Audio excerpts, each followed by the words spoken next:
ಮೆಣಸಿನ್ಕಾಯಿ ಮಿಕ್ಸಿಗೆ ಹಾಕ್ಕೋತಾ ಇದ್ದೀನಿ. ಆಮೇಲೆ ಒಂದೆರಡು ಚಕ್ಕೆ, ಲವಂಗ, ಶುಂಠಿ ಸ್ವಲ್ಪ, ಇದಿಷ್ಟು ಪುಡಿ ಮಾಡಿಕೊಂಡು ಸ್ವಲ್ಪ ನೀರು ಹಾಕಿ ರುಬ್ಕೊಂಬರ್ತೀನಿ. ಈಗ ಮಿಕ್ಸಿ ಮಾಡ್ಕೊಂಡಿದ್ದೀನಿ. ಚಕ್ಕೆ, ಲವಂಗ, ಶುಂಠಿ, ಬ್ಯಾಡಗೆ ಮೆಣಸಿನ್ಕಾಯಿ. ಈಗ ಇದಕ್ಕೆ ಒಂದು ಹೋಳು ತೆಂಗಿನಕಾಯಿ ಹಾಕ್ಕೊಂಡು ರುಬ್ಕೋತೀನಿ. ಒಗ್ಗರಣೆಗೆ ಒಂದೆರಡು ಚಕ್ಕೆ, ಲವಂಗ, ಹಸಿಮೆಣಸಿನ್ಕಾಯಿ ಹಚ್ಚಿಟ್ಕೊಂಡಿದ್ದೀನಿ, ಒಂದು ಏಲಕ್ಕಿ. ಈಗ ಇದು ರುಬ್ಕೊಂಬರ್ತೀನಿ. ಈಗ ಒಗ್ಗರಣೆಗೆ ಒಂದು ದಪ್ಪ ತಳ ಪಾತ್ರೆ ಇಟ್ಕೊಂಡು ಅದಕ್ಕೆ ಒಂದು ದೊಡ್ಡ ಸ್ಪೂನಲ್ಲಿ 2 ಸ್ಪೂನ್ ಎಣ್ಣೆ ಹಾಕ್ಕೊಂಡಿದ್ದೀನಿ. ಇದಕ್ಕೆ ತುಪ್ಪ ಜಾಸ್ತಿ ಹಾಕಿದ್ರೆ ಚೆನ್ನಾಗಿರುತ್ತೆ. ಒಂದು 2-3 ಸ್ಪೂನ್ ತುಪ್ಪ ಹಾಕ್ತಾಯಿದ್ದೀನಿ. ಈಗ ಸಾಸಿವೆ,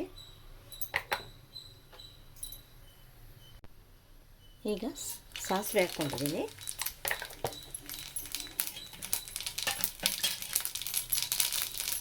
ಸ್ವಲ್ಪ ಅರಿಶಿನ ಹಾಕ್ಕೋತಾ ಇದ್ದೀನಿ.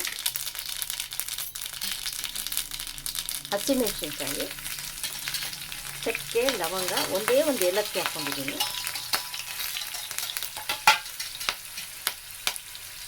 ಪುದೀನ ಸೊಪ್ಪು, ಕೊತ್ತಂಬರಿ ಸೊಪ್ಪು,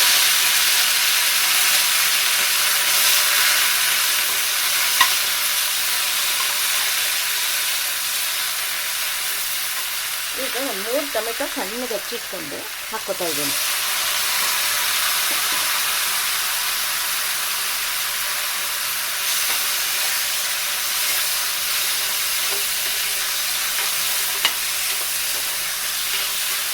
ನಾನೇನು ಇದಕ್ಕೆ ಈರುಳ್ಳಿ ಬೆಳ್ಳುಳ್ಳಿ ಹಾಕ್ತಾ ಇಲ್ಲ.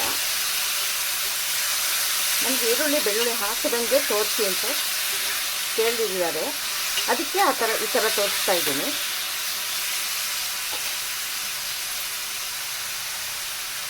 ಇದಕ್ಕೆ 1 ಲೋಟ ಮಾಮೂಲಿ ಅಕ್ಕಿ, 1/4 ಲೋಟದಷ್ಟು ಬಾಸುಮತಿ ಅಕ್ಕಿ ತೊಳೆದು ಇದಕ್ಕೆ ಹಾಕ್ಕೋತಾ ಇದ್ದೀನಿ.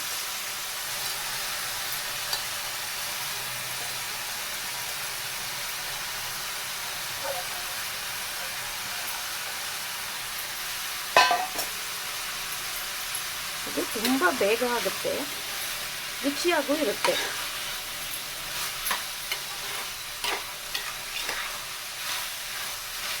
ನೋಡಿ, ಈಗ ಸ್ವಲ್ಪ ಹುರಿದಾಗಿದ್ದ ತಕ್ಷಣ ನಾವು ಏನು ಮಸಾಲೆ ರುಬ್ಕೊಂಡಿದ್ದೀವಿ, ಬ್ಯಾಡಗೆ ಮೆಣಸಿನ್ಕಾಯಿ, ಚಕ್ಕೆ, ಲವಂಗ, ಶುಂಠಿ, ಇದು ಹಾಕ್ಕೊಂಡು ಸ್ವಲ್ಪ ಹುರ್ಕೋಬೇಕು.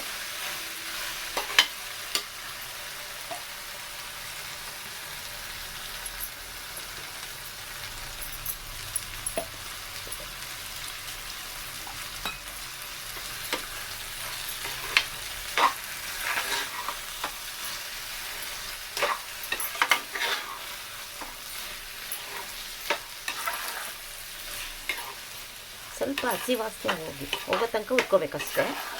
ಈಗ ಹಸಿ ವಾಸನೆ ಹೋಗಿದೆ. ಈಗ ಮಿಕ್ಸಿ ರುಬ್ಕೊಂಡಿರೋದ್ರದ್ದು ನೀರೆಲ್ಲ ತೊಳೆದು ಹಾಕ್ಕೋಬೇಕು.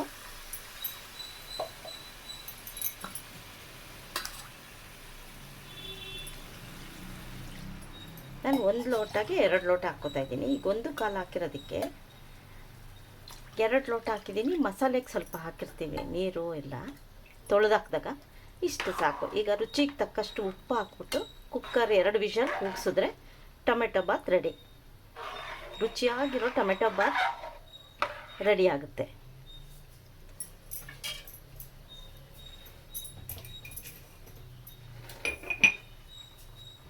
ನೋಡಿ,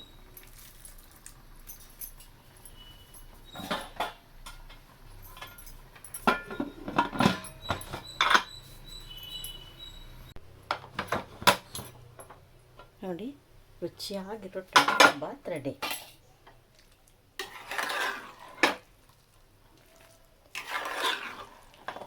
ಟೇಸ್ಟ್ ಅಂತೂ ಸೂಪರಾಗಿರುತ್ತೆ. ನಿಮಗೆ ಈರುಳ್ಳಿ ಬೆಳ್ಳುಳ್ಳಿ ಹಾಕಿಲ್ಲ ಅಂತಲೇ ಗೊತ್ತಾಗಲ್ಲ, ಅಷ್ಟು ಚೆನ್ನಾಗಿರುತ್ತೆ, ರುಚಿಯಾಗಿದೆ.